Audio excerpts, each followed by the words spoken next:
If you're in the middle of choosing an egg donor, or even just starting to think about it, chances are you've felt overwhelmed at least once. Sticker shock, frozen versus fresh, feeling like you can't quite find yourself in a donor, wondering if this is moving too fast or too slow. There's a lot to navigate, and it doesn't always feel clear where to focus. Today, I'm sitting down with our egg donor matching coordinator, Katie G, who is on the phone with intended parents every single day, guiding them through these exact decisions. We're talking through the most common fears and roadblocks families are facing right now, and helping you better understand what actually matters so you can move forward with more clarity and less pressure. Katie, you are on the phone with intended parents every single day. Every day. But when someone is just starting their egg donor search, what fears or roadblocks come up the most? That's such a great question. I think one of the biggest obstacles is overwhelm. I feel like most intended parents come in fearful because of the overwhelm. It is an emotional journey mixed with the unknown, which creates overwhelm. Yeah. And I really think that is the biggest roadblock coming in. Yeah. How do you bite-size that? So I always tell families it is my job to separate the facts from the feelings. And it can feel really hard for them at first because their feelings are valid. Yeah. They've been through a lot. And I feel like by taking it step by step, by removing the overwhelm, by separating the facts from the feelings, we start to bring in confidence. Yeah. It becomes more clear. We create a plan, and that's where it can be really empowering for intended families to start moving forward. Sure. Absolutely. One of those, steps is just the cost. Yes. Everyone wants to know the cost.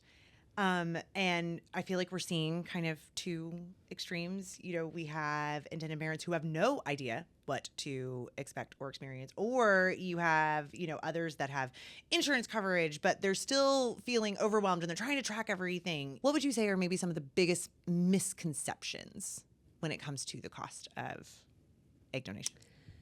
I think the biggest misconceptions are what exactly the agency is covering versus what the clinic is covering. And then also understanding that it is expensive. Sure. But it is also affordable.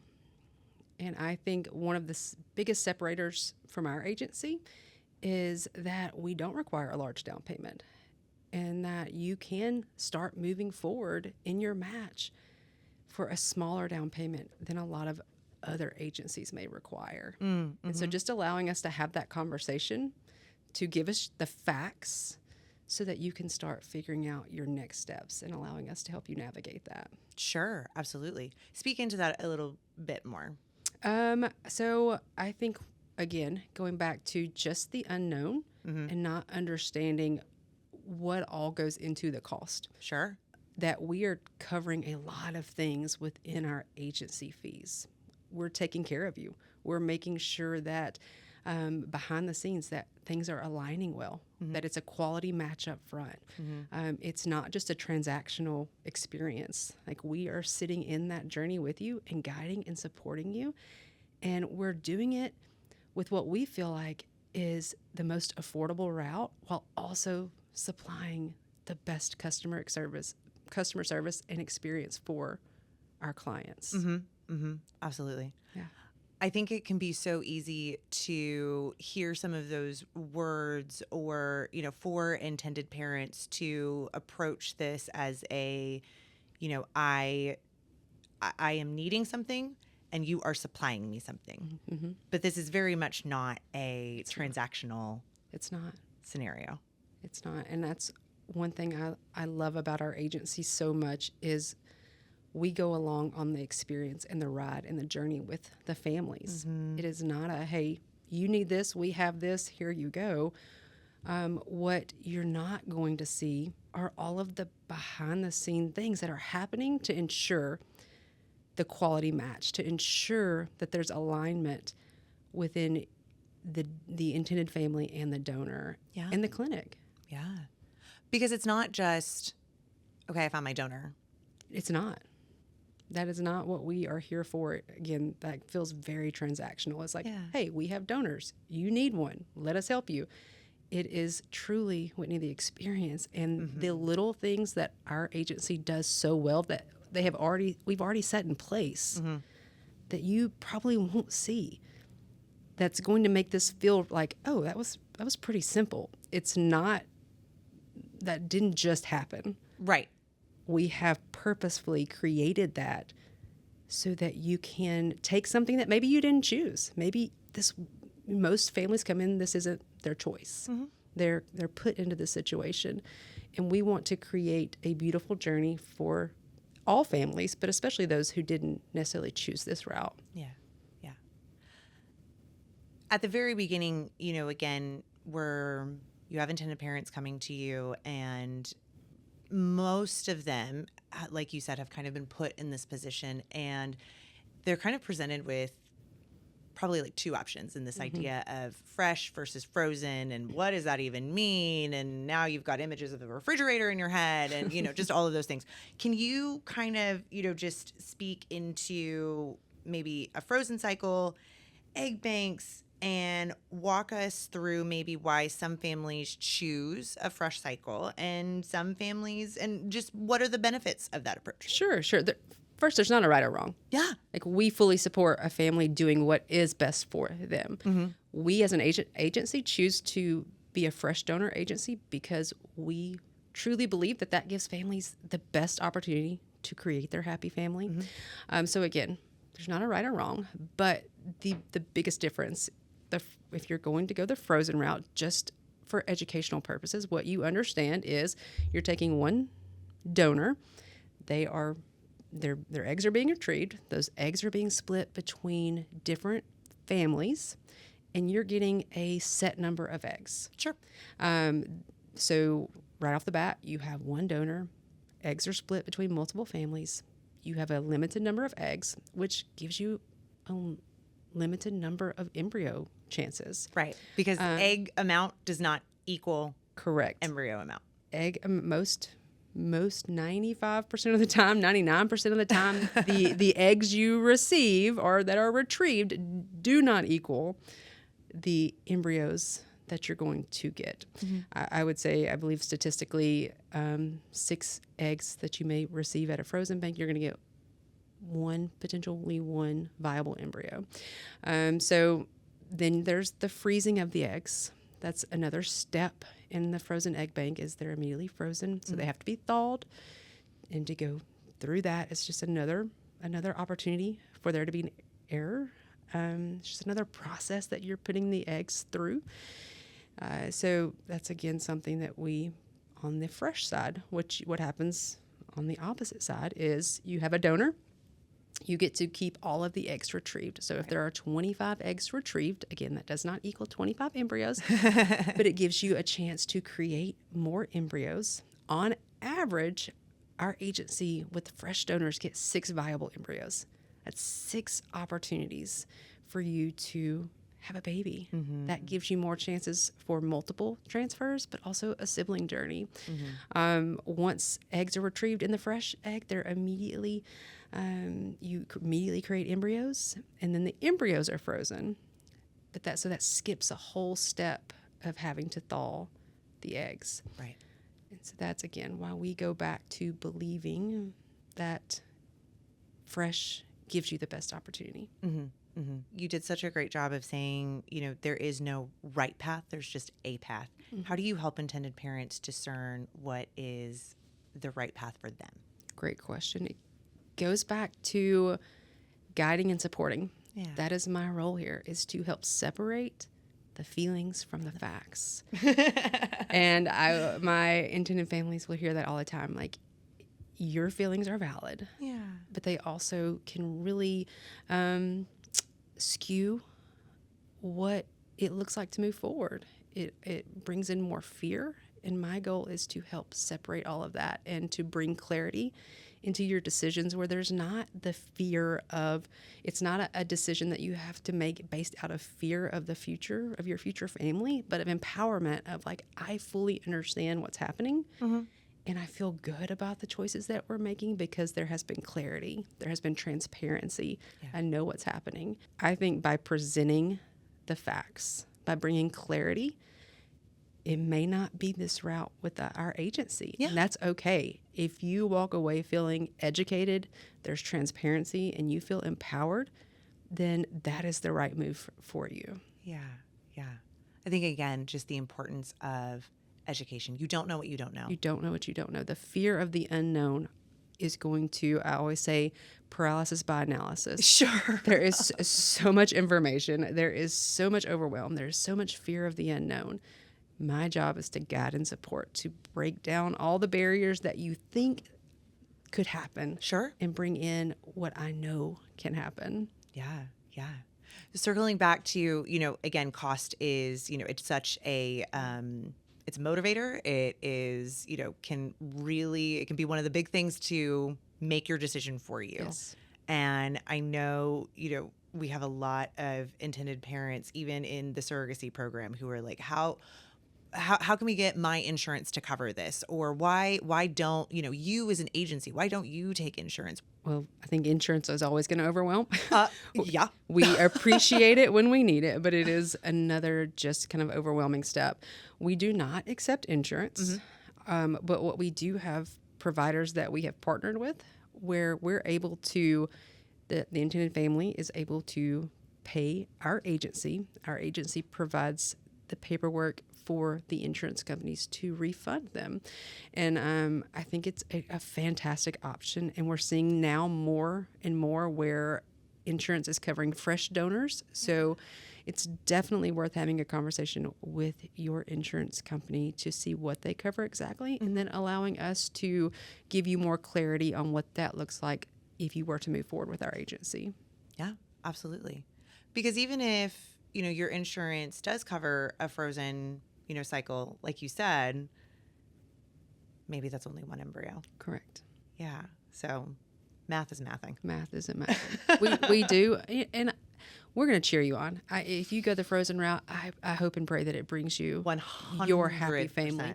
But it is sad how many intended families come back to us after a frozen cycle hasn't worked. Yeah. And they, hindsight's 2020, they say, I wish we would have just gone this route in the first place. Because now it's even more financially, more burden. Sure. Financially. So sure. But again, that education Yes. is so important in the front end. Of course, everyone is always asking about timeline. We often say the process can take 4 months for families, but of course that can feel really, really, really long. Why does it take that amount of time? What's the why behind that? What's going on? What a great question. I think that's probably one of the, I don't want to say disappointments, but when a family comes to me, like their hope is immediate. Oh yeah, they want to get started yesterday. Hey, like we need this to happen tomorrow. Yeah. And unfortunately, it is not that instant gratification. It does take 3, 4, potentially 5 months. But what you may feel like is moving slow is very calculated, intentional movement behind the scenes. We are, as an agency, are working extremely hard to ensure that this is a quality match, that you align with the donor perfectly, that genetically, that the donor, we are putting her through pre-screening so that we know before you ever invest heavily into this process that you're a quality match. And that's what you maybe don't see. And again, we're working in coordination with your clinic to ensure that you are, again, have the best quality match up front. So we're going through any kind of initial pre-screening. We're making sure that she is genetically clear for you, that that she psych evaluations, if she needs genetic consult. We're doing all of that. That's the first 4 to 6 weeks. We're pre-screening. Most clinics want to see the donor one time before you're ever again, officially moving forward. And then you have to get into legal contracts, which we all would love for that to go faster, but that's going to take 2 to 3 weeks. And then we get into the donor's meds. And you just can't rush that, right? We don't want to rush that because it's an investment, and this is a big deal. Slow is smooth and smooth is fast. Yes. And so while it may feel slow, we are ensuring that it is a smooth journey for you. And in return, it's going to be fast because you're not going to have to continue to search for that donor that you've been looking for. Yeah, absolutely. Once again, another decision that I think intended parents maybe don't necessarily know about is this idea of known and unidentified. Yeah. Can you speak into that a little bit? Yeah. So one thing I really appreciate about our agency is the fact that we offer different types of cycles. Yeah. And that's something you're not going to get also with a frozen. We offer 3 types of cycles. We have the unidentified cycle. This used to be anonymous. That is not a word we use anymore. Does not exist. All donors know that if one day they want to be found, they will be found. So unidentified, which just means you do not share contact information with the donor. Then we have the known cycle. And this is something that some agencies do not offer. But this is where you actually get to exchange contact information with the donor. Both the donor and the intended family go through a little pre-screening. Then you come together virtually with a licensed counselor. This meeting is to set expectations of what that relationship looks like moving forward. Sometimes it's, hey, we just want to meet you and say hello. Sometimes that's, we want access to you. Sometimes it's, we would love to send a Christmas card. And then sometimes it turns into just a genuine friendship and relationship. But it gives you the opportunity to set your own boundaries there. And then we have one that's called ID release. And this, for a lot of families, feels like kind of the safe route. It's a middle of the other two. So it's unidentified, but when the child born from a donation turns 18, they can contact our agency and we would release the donor's contact information to them. And so we get a lot of families who may not choose the known route, but they're so appreciative that it's something that we offer. They think it's really neat that we give families the opportunity to make that decision for themselves. Yeah. Why is that so important? Because I think there's so many things that are out of control, families don't feel like they're in control of, that this gives them an opportunity to have that control. Yeah. And it gives them a say into something that maybe they don't always have a say in. And I think for a lot of families, it's important for them to have the opportunity to make decisions for their future children. Yeah, absolutely. Yeah. Because it's not just about a relationship with that person, will we, won't we? It's medical records. Yeah. What's best for my child? But that doesn't mean that the known cycle is best for you. It just, again, gives you the opportunity to make a decision that's best for your family that you're not forced into. Absolutely. You kind of go back to, or you mentioned just this sense of control. I feel like so many intended parents, when they're looking at a database, moms in particular, they're kind of struggling and they can't quite, kind of quote, find themselves, in a donor. How do you, again, I know you separate the facts from the feelings, but how do you navigate those feelings? It's tough. It is tough because I want to respect the families. I want to help understand where they're coming from. Yeah. And I don't want to say that their desires are wrong. No. And so I always help guide by listening first. I want to hear you. I want to know what is important to you. And then if what you say isn't necessary, if you don't find the perfect donor, if you're not seeing what you're looking for, then what's really important? Can we make some changes? Can we broaden our pool a little bit? Is it just, does she have to be 5'7"? And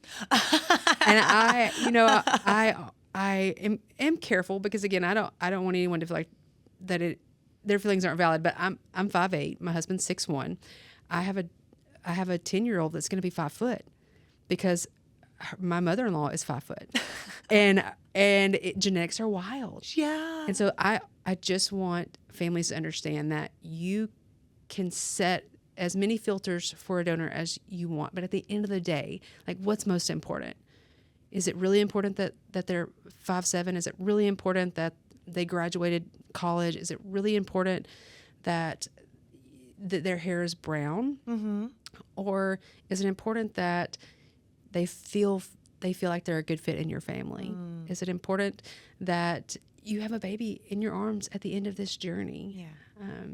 Even if they are a little shorter than you had hoped for, or a little taller than you had hoped for. But it is difficult to navigate because you do want to respect everyone. Mm-hmm. But at the end of the day, I feel like I'm able to have a really good relationship with the families coming in because it's not transactional. It is an intimate experience. Yeah. And I want to treat it as such. I want to create that relationship with families so that they know I care. Mm-hmm. And then I know what they're looking for and I can help them in that. And so by creating those relationships, I feel like I'm allowed to speak into some things and to give feedback.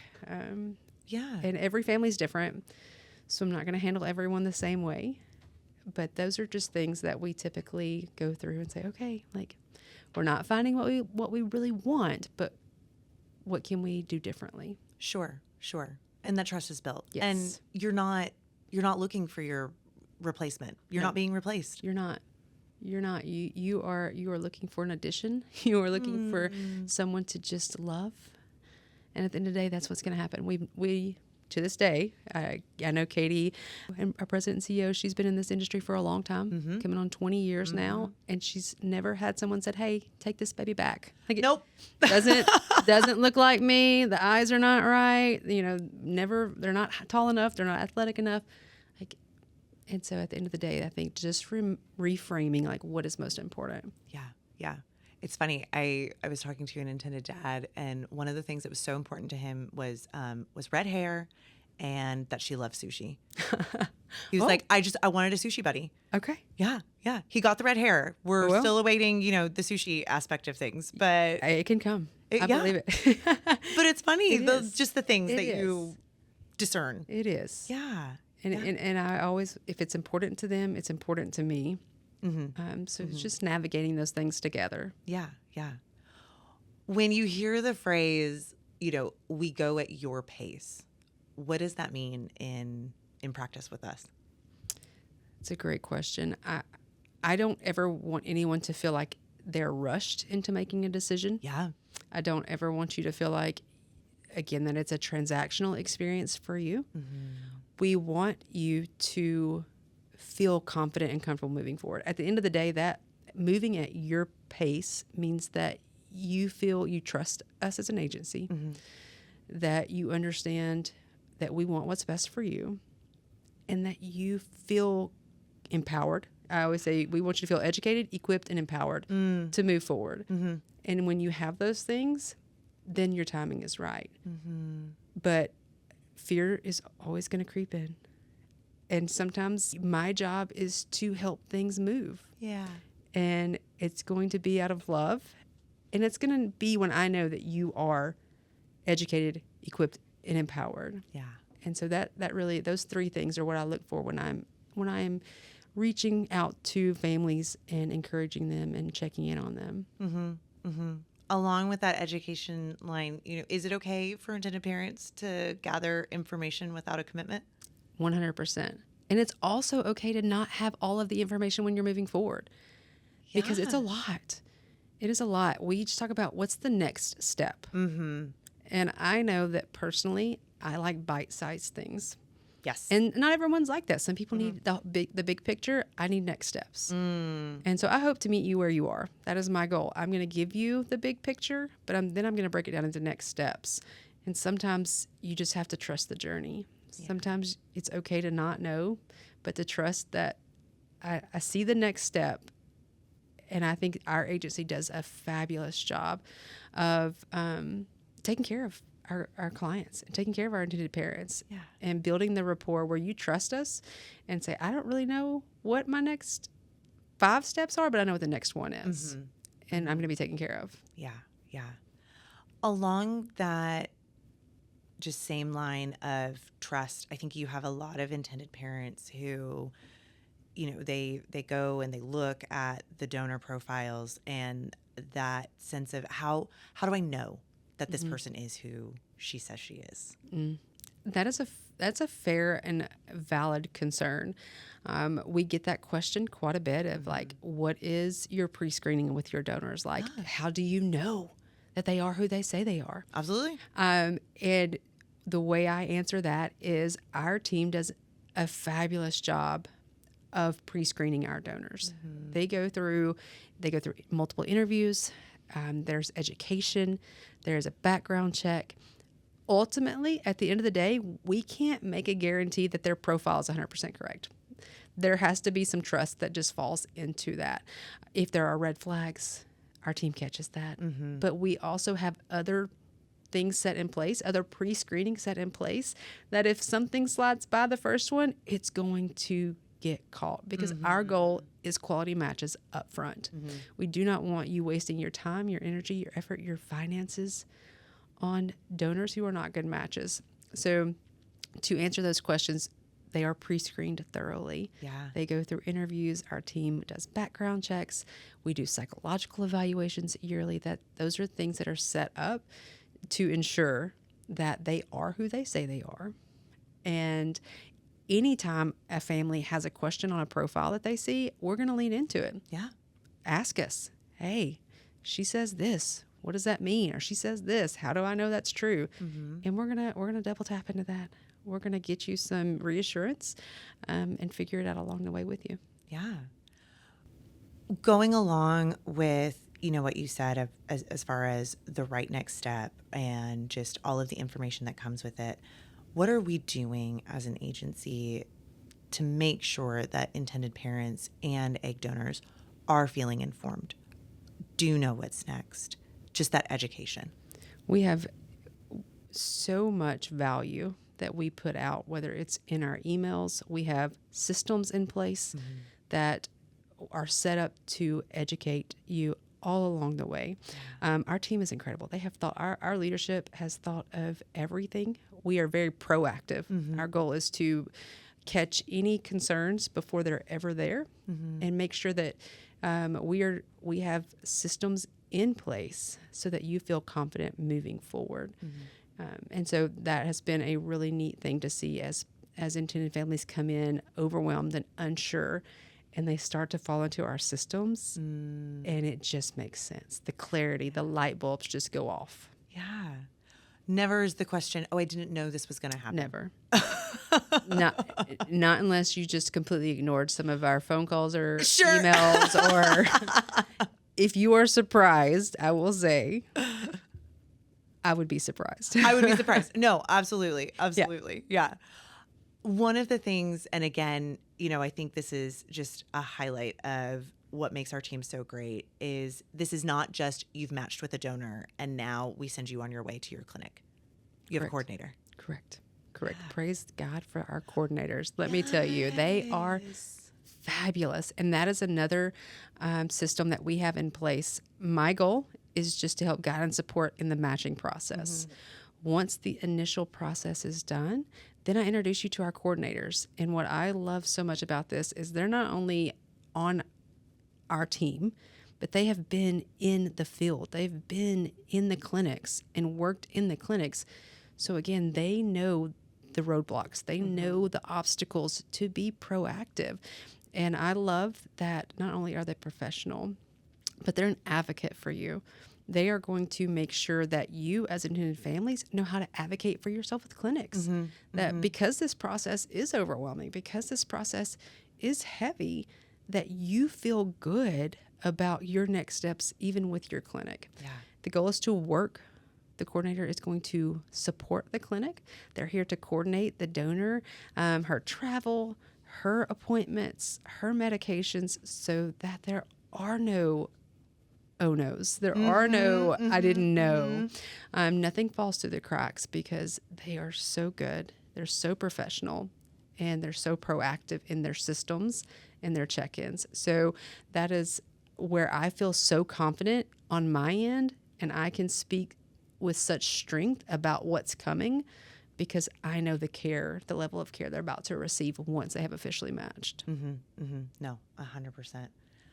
What's something intended parents worry about that keeps them up at night where you're like, hey, you don't need to worry about this. We've got it. Oh, that's a good question. I think one of their biggest concerns is just the outcome. Sure. And it's so valid. Yeah.